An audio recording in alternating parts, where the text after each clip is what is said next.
ମୋ ସାଙ୍ଗରେ ହେଲା କ'ଣ ମାନେ ମୁଁ ସଂକ୍ରାନ୍ତି କି ମନ୍ଦିର ଯାଏ। ମୋ ପୁଅର ହାର୍ଟ ପ୍ରୋବ୍ଲେମ୍ ଅଛି। ମୁଁ ଏଇ ବର୍ଷେ ହେଲା ମନ୍ଦିରକୁ ଯାଉଛି। ହେଲେ ଆମର କୁଲୁ ନନା ଆମର ପୂଜକ ସିଏ ଥିଲେ। ହେଲେ ସେ ଆମ ସାଙ୍ଗରେ ତାଙ୍କର କୌଣସି ସମ୍ପର୍କ ହିଁ ନାହିଁ। ଆମେ ଭୋଗ ଦଉ, ଭୋଗ ପୂଜା କରନ୍ତି, ଆମକୁ ଦିଅନ୍ତି। ହେଲେ ଏଥରିକ ଆମେ ଯାଇଥିଲୁ ଯେଉଁ ଏଇ ମାସ ସଂକ୍ରାନ୍ତିରେ ମୋ ପୁଅର ହାର୍ଟ ଅପରେସନ୍ କରି ଆଣିଛି। ମାନସିକରେ ମୁଁ ଯାଇଥିଲି। ମୋତେ ସେଇଠୁ କହିଲେ ତୋର ଏମିତି ସବୁ ପ୍ରୋବ୍ଲେମ୍ ଅଛି, ଏନ୍ ଅଛି। ଆଉ ମୋତେ ସେଠି ଦୁଇ ପଦ ଖରାପ କରି କହିଥିଲେ। ଆଉ କହିଥିଲେ ତୋ ସ୍ୱାମୀକୁ କିଛି ଜଣେଇବୁନୁ। ଆଉ ଦେଖିବୁ ମୁଁ ତୋର ସବୁ କିଛି କ୍ଷୟକ୍ଷତି ମାନେ ଯାହା ହେଉଛି ମୁଁ ସବୁ ତୋର ପ୍ରୋବ୍ଲେମ୍ ଠିକ୍ କରିଦେବି। ମୁଁ ମାଆଙ୍କ ମନ୍ଦିରକୁ ଭୋଗ ନେଇ ଯାଇଥିଲି। ମାଆ ମୋତେ କହିଛନ୍ତି ତୁ ମାଆଙ୍କ ଝିଅ, ତୁ ମୋ ଝିଅ ଏଇକା ଅସୁବିଧାରେ ପଡ଼ିଛି, ଆଉ ତୁ ଯା ତାକୁ ସାହାଯ୍ୟ କରିବୁ। ହେଲେ ମୁଁ ମାଆଙ୍କୁ ବିଶ୍ୱାସ କରିଗଲି। ମୋର ମାଆଙ୍କ ଉପରେ ବିଶ୍ୱାସ, ମୁଁ ନନାଙ୍କ ଉପରେ ବି ବିଶ୍ୱାସ କରିଥିଲି। କାହିଁକିନା ସେ ଆମର ଜଣେ ପୂଜକ, ଆମେ ପାଦ ଛୁଇଁକିରି ପ୍ରଣାମ କରୁଛୁ। ହେଲେ ସିଏ ମୋ ସାଙ୍ଗରେ ଏମିତି ଯେଉଁ ଖରାପ ବ୍ୟବହାର, ଖରାପ ସମ୍ପର୍କ ନେଇକି କାଲି ଆମ ଘରକୁ ପୂଜା କରିବା ପାଇଁ ସେ ଆସିଥିଲେ। ସେ ଆମକୁ କହିଥିଲେ ଯେ ତମ ଘରେ କ'ଣ କିଛି ଖରାପ ନଜର ଅଛି, ଆଉ ମୁଁ ଯାଇକିରି ସେଠି ମାଆଙ୍କର ପୂଜା କଲେ ଯାଇକି ସେଇଟା ଦୂର ହେଇଯିବ। ହେଲେ କାଲି ସେ ନନା ଯାଇଥିଲେ ପୂଜା କରିବାକୁ, କହିଲେ ନିଷ୍ଠାରେ ଥିବ, ଅରୁଆ ରୋଷେଇ କରିଥିବ, ସନ୍ଧ୍ୟାବେଳକୁ ଯାଇ ପହଞ୍ଚିବି, ସନ୍ଧ୍ୟାବେଳେ ଯାଇକିରି ମୁଁ ପୂଜା କରିବି।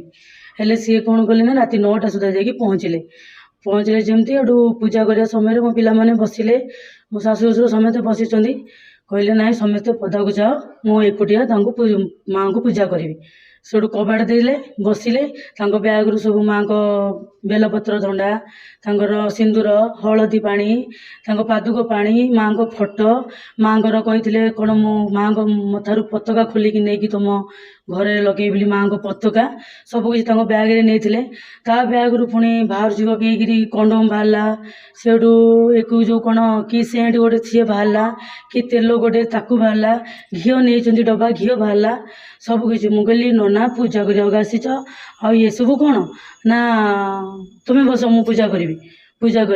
ମୁଁ ବସିଲି, ମୋତେ ଛପାରେ ବସିଲି, ମୁଁ ବସିଲା ସମୟରେ ସିଏ କ'ଣ କଲେ ନା ମୋତେ ମାନେ ମୁଣ୍ଡ ଆଡ଼ୁ ମୋ ଛାତିରେ ହାତ ମାରିଲେ। ମୁଁ କହିଲି ନନା ୟାକୁ କ'ଣ ଏମିତି ସବୁ, ୟାକୁ କ'ଣ ପୂଜା? ନା ତାହେଲେ ମୁଁ ପୂଜା କରିବିନି, ଉଠିକି ପଳେଇଯିବି। ଆଉ ଯେତେବେଳେ ଏମିତି କରିକି ମୋତେ କହିଲେ ଶୁଅ। ମୁଁ କହିଲି ଶୋଇବି କ'ଣ, ପୂଜା କରିବ କି ଶୋଇବି କ'ଣ? ମୁଁ ସେଇଠୁ କବାଟ ଦେଇଛନ୍ତି। ମୁଁ କହିଲି ହଉ। ମୁଁ ସେଇଠୁ ଶୋଇବା ଭିତରେ ମୋ ଲୁଗା ଯେମିତି ଟେକିଲେ, ମୁଁ ରଡ଼ି କରିକିରି ତା ନନାଙ୍କୁ ପେଲି ଦେଇକିରି ମୁଁ କବାଟ ଖୋଲିକି ମୋ ସ୍ୱାମୀ ହେରିକା ଆଉ ଆମର ଦୋକାନ ପିଲାମାନେ ବି ପଦାରେ ଥିଲେ। ସିଏ ସେଇଠୁ ଉଠିକିରି ସବୁ ଦୌଡ଼ା ଦୌଡ଼ି ଆସିକି ନନାଙ୍କୁ ସେଇଠୁ